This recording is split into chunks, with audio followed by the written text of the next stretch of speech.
Welcome back, Cyber Explorers. It's Chris, and in this video, we'll explore together with this step-by-step guide how to check if your PC has a TPM chip in Windows 11. So without further ado, let's get right into it. To check whether your device has a TPM chip and is enabled and TPM version, open Start menu and search for tpm.msc and click the top result, or you can press Windows key plus R to launch the run box and type tpm.msc and hit Enter to open the Trusted Platform module, TPM Management Console. Under the Status section, confirm the TPM is ready for use to confirm the device has a Trusted Platform module and it's enabled.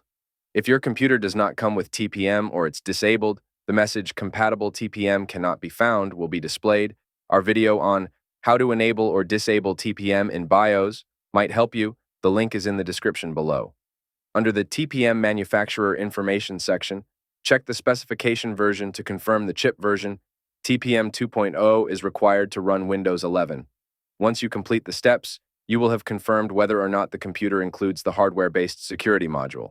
You also can check if a TPM chip is present and enabled with Device Manager. Open Start menu. Search for Device Manager and click the top result to open the app. Expand the Security Devices branch. Confirm the Trusted Platform Module 2.0 entry exists. And that's it for today. If you found this video helpful, please give it a thumbs up, consider subscribing, and don't forget to activate the notification bell so you won't miss out on any new uploads. Thank you for watching, and I can't wait to share more with you. So, until next time, see you later.